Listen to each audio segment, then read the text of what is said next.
పక్కింటి ఆవిడ నైస్ గా మాట్లాడుతోందని ఐస్ అవుతున్నారా? పొరగింటి ఆమె ఖాళీ టైంలో వచ్చి కబుర్లు చెప్తోందని బ్లైండ్ గా నమ్మేస్తున్నారా?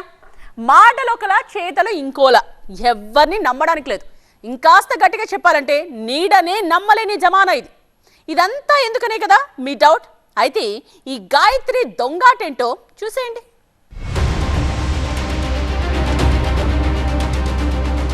ఇది మా ఇల్లే, ఇవి మా ఇంట్లో ఉన్న సెల్ఫ్లే, ఇందులో ఉన్న బట్టలన్నీ నావే అన్నట్టుగా ఎలా సర్దేస్తుందో చూడండి.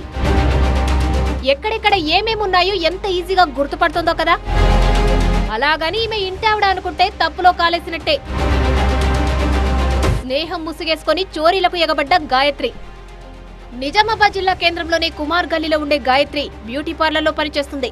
వచ్చే సంపాదనతో సంతృప్తి చెందలేదో, చోరీలే సో బెటర్ అనుకుందో గానీ ఓనర్ ఇంటికి టెండర్ పెట్టింది. పై అంతస్తులో ఉండే యజమాని దగ్గరికి వెళ్లి స్వీట్ గా మాట్లాడడం షురూ చేసింది. నమ్మకంగా ఉంటూ మార్కులు కొట్టేసింది. ఇంకేం, టైం దొరికినప్పుడల్లా ఇంటికెళ్లేది. ఎక్కడెక్కడ ఏమేమున్నాయో కనిపెట్టేది. నగా నట్రా ఎలాగైనా కొట్టేయాలనుకుని ఓ రోజు ఇంటికి వేసే తాళం చెవిని తీసుకెళ్లి డూప్లికేట్ చేయించుకుంది. ఎప్పుడైతే ఓనర్ బయటకు వెళ్తుందో అప్పుడు చాకచక్యంగా తాళం తీసి అందిన కాడికి దోచుకెళ్లేది. ఇంటికి వేసిన తాళం వేసినట్టే ఉంటుంది, కానీ క్యాష్ గట్రా మాయమవుతుంది. ఎలా అని ఓనర్ బుర్ర ఫ్రై చేసుకుంది.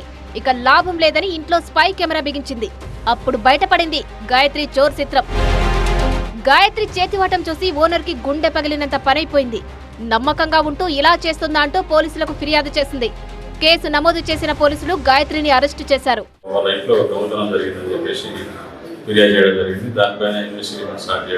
దాంట్లో భాగంగా ఈరోజు దాంట్లో నిరసనమైనటువంటి గాయత్రి అని ఆమెని కస్టడీకి తీసుకొని విచారిస్తే ఆమె దగ్గర నుంచి ఆమె చేసినటువంటి నేరం అంగీకరిస్తూ తన దగ్గర నుంచి ఒక 70 గ్రాముల బంగారం, అదేవిధంగా 1300 గ్రాముల సిల్వర్, ఒక 50,000 రూపాయలు రికవరీ చేయడం జరిగింది. తనని ఈరోజు అరెస్ట్ చేసి కోర్టు ఎదురు హాజరుపరచడం జరుగుతా ఉంది.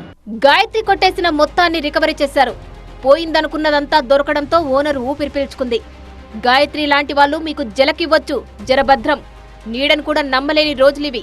ఎవరెంత నమ్మకంగా ఉన్నా ఓ కంట కనిపెడుతూ ఉండాలని సజెస్ట్ చేస్తున్నారు పోలీసులు.